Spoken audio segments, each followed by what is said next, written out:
नमस्कार, मैं हूँ ऋतिका और आप देख रहे हैं SNN मीडिया।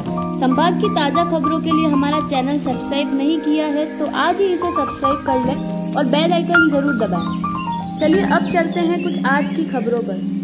उदयपुर जिले के टेंट लाइट व फ्लावर फोटोग्राफर, हलवाई व वाटिका संचालक पहुंचे जिला कलेक्ट्रेट, जहां व्यापारियों ने जिला कलेक्टर चेतन देवड़ा को मुख्यमंत्री के नाम ज्ञापन सौंपा। व्यापारियों ने ज्ञापन के माध्यम से अपनी पीड़ा उदयपुर जिला कलेक्टर चेतन देवड़ा को बताई। व्यापारियों का कहना है कि कोरोना वायरस वैश्विक महामारी के चलते विगत कई महीनों से सामूहिक कार्यक्रम पर रोक लगी हुई है, जिसके चलते टेंट, वाटिका एवं लाइट व्यापारी सहित इवेंट मैनेजमेंट में काम करने वाले लोगों के जीवन में काफी असर पड़ रहा है। हर वर्ग के लोग आर्थिक मंदी की मार झेल रहे हैं। उसी के चलते आज उदयपुर जिला कलेक्टर चेतन देवड़ा को मुख्यमंत्री के नाम ज्ञापन सौंपकर अपनी पीड़ा व्यक्त की। व्यापारियों का कहना है कि शादी समारोह एवं सामूहिक कार्यक्रमों में 500 व्यक्तियों की अनुमति दी जानी चाहिए। उदयपुर संभाग एक आदिवासी बहुमूल्य संभाग है, जहां सभी व्यापारियों से सर्वाधिक रोजगार आदिवासी क्षेत्र के निवासियों को मिलता है।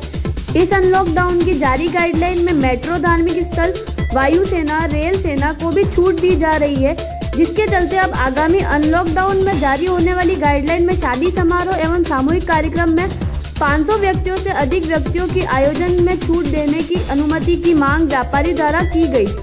सरकार द्वारा जारी सरकारी नियमों की पालना करते हुए दिशा निर्देश के पालन व्यापारी द्वारा किए जाएंगे। हमारे ADM साहब को मुख्यमंत्री के नाम और प्रधानमंत्री के नाम पे ज्ञापन दिया गया। सभी व्यापारियों की एक ही मांग है, जिसमें हमारे होटल एसोसिएशन भी आ गया, हमारा ट्रैवल एसोसिएशन भी आ गया, हमारा टेंट एसोसिएशन भी आ गया, हमारे वाटिका वाले भी आ गए, लाइट वाले भी आ गए।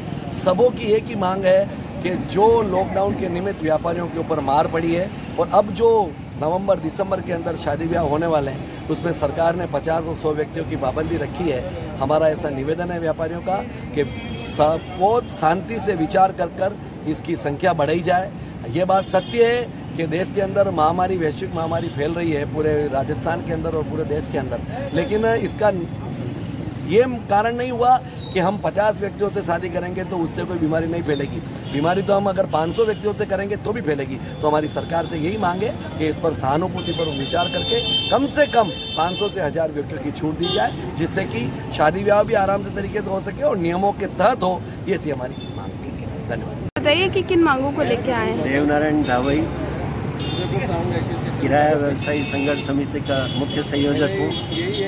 सभी जो हमारे 15 संगठन हैं, उन्होंने मिलके और संयोजक बनाया है। इस संघर्ष समिति का उद्देश्य ये है कि जो व्यापारी हैं, जो विवाह से संबंधित है, गार्डन है, टेंट है, लाइट है, डेकोरेशन है, घोड़ी वाले हैं, बग्गी वाले हैं और सभी प्रकार के जितने व्यवसाय है वो प्रभावित हो रहे हैं। और उन व्यवसाय के साथ ही जो व्यापार होता है, शादी के समय में और त्यौहार के समय में ही मार्केट में पूरा उछाल आता है और सभी का व्यापार चलता है। एक दूसरे पे सब निर्भर हैं। इसलिए हम सरकार से मांग करते हैं कि जो संख्या केंद्र सरकार ने 100 की, उसको भी 50 कर दी, जिसकी जगह 500 करनी चाहिए थी, तो इनका सबका व्यापार चलता रहेगा। 100 तो ऐसे कर्मचारी होते हैं एक शादी में, जो कोई टेंट वाला है, कोई कैटरिंग वाला है, कोई खाने वाला है, कोई दूसरे पंडित हैं, दूसरे आयोजन फूल माला वाले हैं, तो उसकी परमिशन में तो इस तरह से शादी हो नहीं सकती। जब सरकार ने रेलें चालू कर दी, प्लेन चालू कर दिए, मॉल चालू हो गए, होटलें चालू हो गई, रेस्टोरेंट चालू हो गए और मेट्रो तक चालू करने जा रहे हैं, तो एक ऐसा व्यवसाय छोड़ने से कोई उद्देश्य पूरा नहीं होता है। जब सरकार खुद अपने खतरे में थी तो होटल में 100 लोगों को लेके इसी कानून की धज्जियाँ उड़ाई गई। उसको हम ये नहीं कह रहे हैं कि उन्होंने क्यों किया, लेकिन जब सोच रहे हैं कि सोशल डिस्टेंसिंग की पालना करते हुए कोई आयोजन किया जा सकता है, जहाँ स्वागत के लिए आदमी खड़ा रहेगा, वहीं से उसको सैनिटाइज करके एक एक करके आदमी अंदर जाएगा। खाने के लिए जहाँ व्यवस्था है, खाने के लिए हम बैठ के और उनको खाना खिलाने की व्यवस्था करेंगे। जो सर्व करने वाले हैं, कैटरिंग वाले, वो सारे वही लोग होंगे जो मास्क लगा के और सैनिटाइज किए हुए होंगे। कोई अपने हाथ से खाना नहीं लेगा, बफेट नहीं है, सारी व्यवस्थाएं हम कर सकते हैं। लेकिन केवल इस व्यवसाय को ध्यान में नहीं देते हुए और अपने कोई प्रतिनिधित्व की कमी की वजह से समझ लें, या राजस्थान में इसका अभी तक पहले कोई संघर्ष नहीं हुआ, इस कारण से किसी ने ध्यान नहीं दिया। अब पूरे राजस्थान में ये संघर्ष हो रहा है और केंद्र सरकार तक भी हम इसकी मांग पहुंचाएंगे।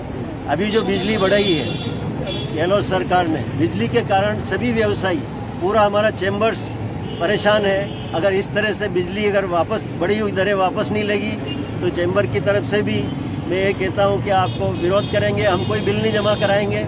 और किस बात का एक दो तीन शुल्क हमें बिजली पे देने पड़ रहे हैं। बिजली का शुल्क अलग लग रहा है, नगर उपकर उस पर अलग लगाया जा रहा है, जल कर अलग लगाया जा रहा है, अधिशेष अलग है, अन्य कर अलग है। जहाँ 45 यूनिट का बिल 7 रुपये 51 पैसे के हिसाब से 339 रुपये होता है, तो 339 रुपये वसूल करें, उसकी जगह वो 1309 रुपये वसूल कर रही है। हरीश भट्ट, आज हमारी जो मांग है वो जो ज्ञापन देने आए हैं, कम से कम 15 से 16 संगठन के सभी पदाधिकारी एवं सभी संघ के सदस्य यहाँ उपस्थित हुए हैं। हमारी मांग श्रीमान मोदी साहब, प्रधानमंत्री जी, मुख्यमंत्री जी, सांसद सभी से हम अपनी गुहार कर रहे हैं। उनसे निवेदन है, कोविड-19 कोरोना वैश्विक महामारी के तहत हमारे जो व्यापार पे जो प्रभाव पड़ा है, उस प्रभाव को लेके हमारे सामने रोजी रोटी तक की हमारे सभी लेबर भाइयों को दिक्कत आई है। उस दिक्कत को लेके हम आज ज्ञापन के तौर पे, जो राज्य सरकार ने 50 की परमिशन करी, केंद्र सरकार ने 100 की करी, लेकिन 100 और 50 से, इस परमिशन से हमारा कुछ भी हल नहीं है। हम 500 से एबव की परमिशन मिले, इस अकॉर्डिंग यहाँ एकत्र हुए हैं और हम राज्य सरकार को, केंद्र सरकार को हमारी गुहार दे रहे हैं और हम ये पुकार कर रहे हैं कि सरकार हमारी भी पुकार सुने और हमारे इन लेबर भाइयों को, हमारे व्यापार को उस आर्थिक स्तर तक लावें। धन्यवाद।